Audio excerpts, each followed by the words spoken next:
म्हणजे बघ बालपणातल्या गोष्टी ज्या आपल्या असतात ना त्या तुम्ही विसरत नाही कधी.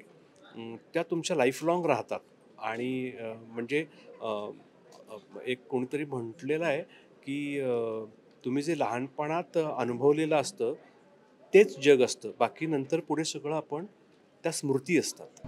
हिटलर काही गंभीर नाहीये किंवा तो काही असा डाफरणारा आणि असा गंभीर याच्यामध्ये तो नाहीये. तर पुन्हा तेच आहे, अजून एक त्याच्यात गोष्ट अत्यंत महत्त्वाची आहे, की ना अ, क मॅडनेस आहे, पण तो चौकटीमधला मॅडनेस आहे. तर एका प्रयोगाला माझ्या हातात तलवार असते आणि ती तलवार अशी मी उगारतो आणि त्याचं जे म्यान होती, ती उडाली आणि अक्षरशः समोरच्या बसलेल्या माणसाच्या अंगावर पडली.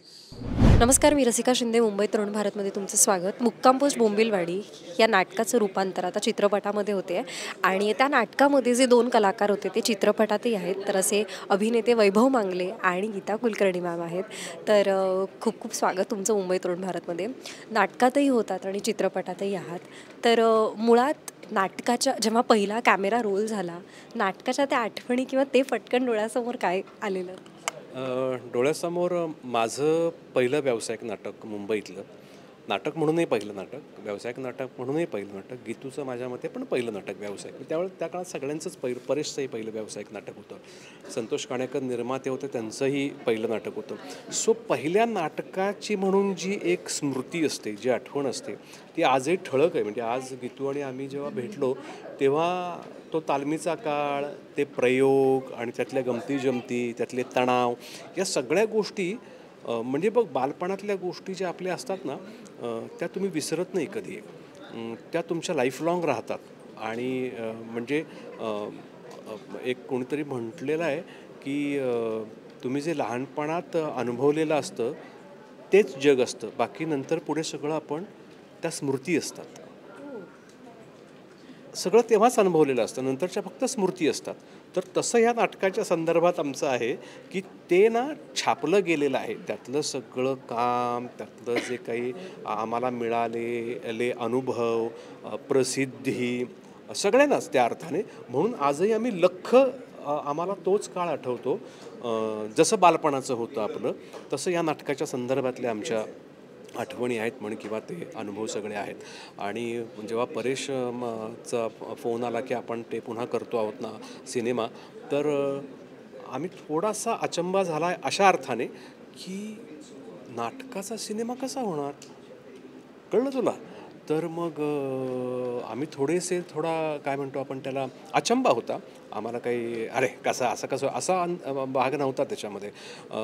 पण जेव्हा आम्ही स्क्रीन प्ले ऐकला तर त्याच्यात अर्थातच परेशने एक पटकथा म्हणून त्याच्यात बदल केलेले आहेत आणि ते बदल फार सुंदर आहेत सगळे. आमचे रोल तेच आहेत. मी वरवंटे काका करतोय, ही वरवंटे काकू करते आहे. तर ती गंमत या सिनेमामध्ये आहे.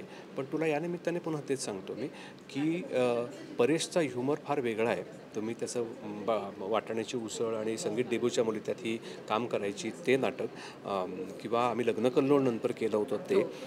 परेशचे सिनेमे थोडे बाजूला ठेवू, पण आपण ह्या नाटकाच्या, या 3 नाटकाच्या संदर्भात, 4 नाटकांच्या संदर्भात सुद्धा तुम्ही वेगळा परेश ठासूनपणे तुम्ही वेगळा काढू शकता.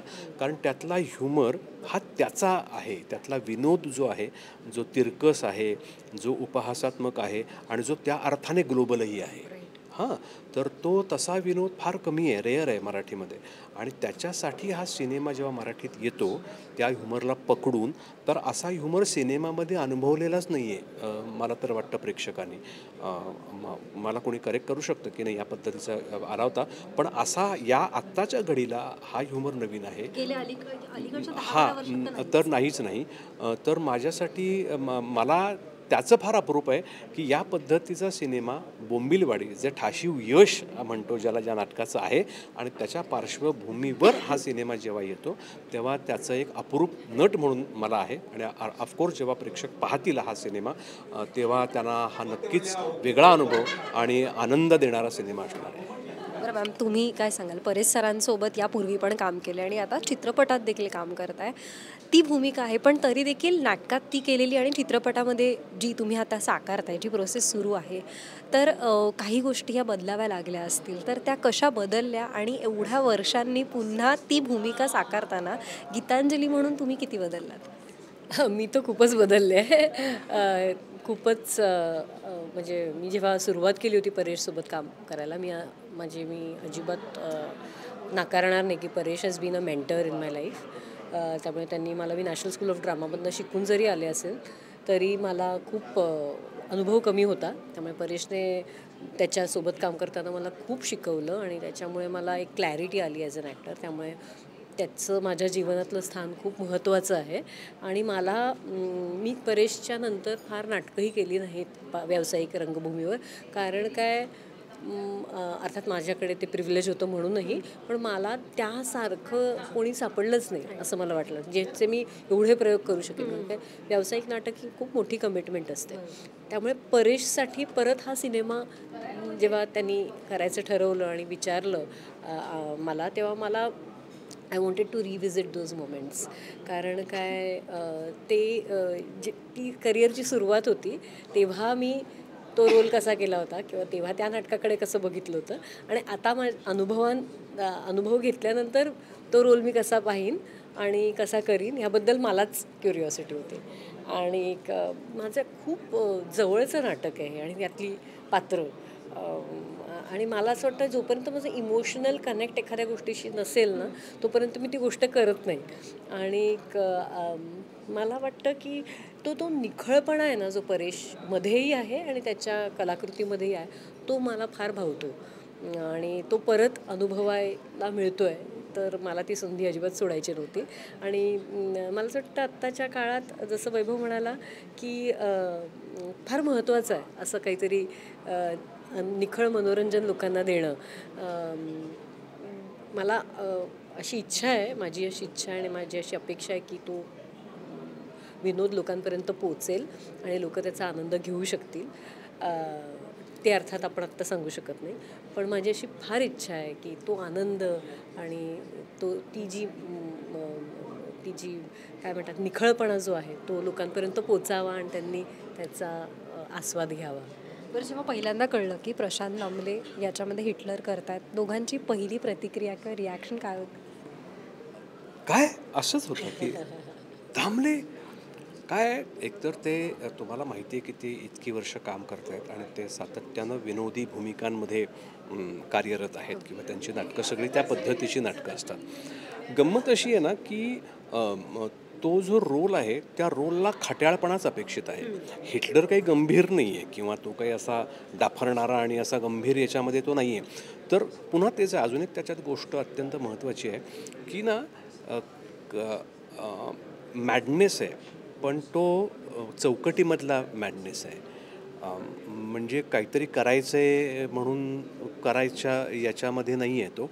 तर हिटलर, चर्चिल, इव्हा ब्राऊन आणि हे सगळे लोक बोंबिलवाडीमध्ये येतात. तर याच्यात ही कल्पना करून जेव्हा आपल्याला जो वेडेपणा वाटतो तर तो सगळा वेडेपणा त्या सिनेमामध्ये आणि त्या कॅरेक्टरमध्ये. अर्थात पुन्हा तेच सांगतो की पटकथा लिहिताना हिटलर जेव्हा प्रशांत दामले करत असतात तेव्हा त्याच्यामध्ये त्याचं एक वेगळं फुटेज, त्याला एक वेगळा ठाशीवपणा त्या रोलला परेशने त्या याच्यामध्ये दिलेला आहे.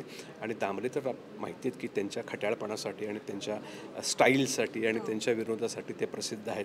तर तेच त्यांनी त्याच्यामध्ये अपेक्षित धरलेलं आहे परेशने आणि त्याला पूर्णपणे मला वाटतं ते न्याय देत आहेत. मला तर खूपच छान वाटलं, कारण की मी प्रशांत दामलेंसोबत कधीच काम केलेलं नाही आहे. त्यांची इतकी लहानपणापासून नाटकं बघितलेली आहेत आणि त्यामुळे मला खूपच मजा आली हे ऐकून. आणि मला असं वाटतं सिनेमासाठी खूप फायदाही होईल की वैभव आणि प्रशांत दामले आणि हे सगळी लोकं असल्यामुळे लोक उत्सुकतेने येतील असं मला वाटतं. कारण की त्यांनी इतकं काम केलेलं आहे मराठी रंगभूमीवर दोघांनी, त्यामुळे त्यांना बघायला त्यांचा एक ऑडियन्स आहे मराठीमध्ये, त्यामुळे त्यांना बघायला नक्कीच लोक येतील आणि त्याचा सगळा फायदा सिनेमाला होईल. आणि दोघांनीही विनोदी नाटकं अप्रतिम विनोदी नाटकं केली आहेत. वैभवनी तर वेगवेगळ्या पद्धतीची नाटकं केली आहेत. तर त्याचा खूपच फायदा होईल. आणि मला प्रशांत सरांचं काम आवडतं. मला त्यांचा जो एक परत त्यांच्यात तो निखळपणा आहे असं वाटतं. इतके वर्ष काम करूनसुद्धा त्यांनी तो जोपासला आहे. त्यामुळे ती मजा येईल त्यांना स्क्रीनवर बघताना असं मला वाटतं. बरं पुढे गप्पा तर होतीलच, पण जाता जाता एक विचारायचं होतं मला, की तुम्ही म्हणालात की नाटकाच्या त्या आठवणी जुन्या गेल्यात, तर एखादा प्रयोगादरम्यानचा दोघांनाही लक्षात राहणारा एखादा किस्सा किंवा आठवण आहे का, की जी आजही लक्षात आहे किंवा एखादी शेअर करावीशी वाटते? शेअर मला आता ॲक्च्युली इतक्या गोष्टी आहेत की तू सांगेलच तुम्हाला काहीतरी. पण एका प्रयोगाला माझ्या हातात तलवार असते आणि ती तलवार अशी मी उगारतो आणि त्याचं जे मॅन होती ती उडाली आणि अक्षरशः समोरच्या बसलेल्या माणसाच्या अंगावर पडली. तर आम्ही त्या क्षणाला इतके असे हतबुद्ध झालो की समजा ती मॅन पण टोकदार होती ना, की ज्याला, आणि ती चुकून जर कुठल्या माणसाच्या पोटापिटात कुठे लागली असती काय. मग मला आठवतोय तो प्रसंग. तर असे खूप प्रसंग आहेत. एकदा तर एक बालगंधर्वच्या प्रयोगाला आठवते, उंदीर या कोपऱ्यातनं त्या कोपऱ्यात गेला. तर ही भयंकर त्या गोष्टींसाठी ही आहे की तिला कॉन्शियस होते. पण अजून एक प्रसंग मला सांगावासा वाटतं इथे, की गीतू फार तिच्या गोष्टींसाठी फार प्रामाणिक आहे. स्टेजवर काम करणं असेल, ती NSDची असल्यामुळे ती एक शिस्त शिकलेली आहे आणि तिला ते फार नेमून दिलेलं काम करणं त्याच्यावर तिची भिस्त असते. आम्ही एकदा भारत पेट्रोलियमचा प्रयोग करत होतो आणि तिथे खूप गोंधळ चालला होता. समोर कॉन्ट्रॅक्ट शो होता, बुफे मांडलेला होता, लोक जेवत होते, जेवता जेवता नाटक बघत होते, पोरं दंगा करतायत. आणि तिला एका पॉईंटला ना राहवलं आणि ती हसायला लागली की हे काय चाललंय, हा असा कसा प्रयोग करायचा या नोटवरती हसायला आणि सगळेच हसायला लागले. आणि आम्ही कधीतरी हसलो तर ती खूप ओरडायची मागे जाऊन की तू आज हसलास किंवा तुम्ही काय वगैरे. त्या दिवशी तिला काहीच करता आलं नाही, कारण आता काय करणार, हे असा प्रयोग कसा करणार. तर पण गंमत अशी आहे की त्यानंतर तिने त्या प्रयोगाची नाईट नाही घेतली. तर ती म्हणाली की नट म्हणून स्टेजवर हसणं हे माझ्या नट म्हणून धर्माला पटणारं नाही आहे. सो मला वाटतं की ह्या गोष्टीसुद्धा छोट्या छोट्या आर्टिस्ट आपल्याला शिकवून जात असतात. आणि तेवढा प्रामाणिकपणा आपल्याला नाही जमत, कारण तिने पुढे व्यावसायिक नाटक नाही केलं असतं तर तिला कळलं असतं की काय काय संकटांना सामोरं जावं लागतं. हो, तर म्हणजे स्टेज इतकं छोटं असतं की तिथे बसायची खुर्ची पण लागत नाही आणि तुम्हाला त्या पद्धतीने प्रयोग करावे लागतात. सो त्या अडचणी ते ठीक आहे, तो वेगळा मुद्दा आहे. पण ते तिने केलं आणि तिने काणेकरला सांगितलं की आज मी स्टेजवर हसले, सो मी आजच्या प्रयोगाची नाईट नाही घेणार.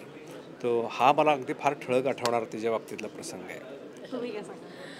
मला खूप प्रसंग आठवत आहेत. म्हणजे मला इतकं खूपच मजा आली होती, कारण काय खूप शिकायला मिळालं प्रत्येकाकडनं या नाटकाच्या दरम्यान. म्हणजे मला आठवतं आहे वैभवचा प्रयोग कधीही हलायचा नाही.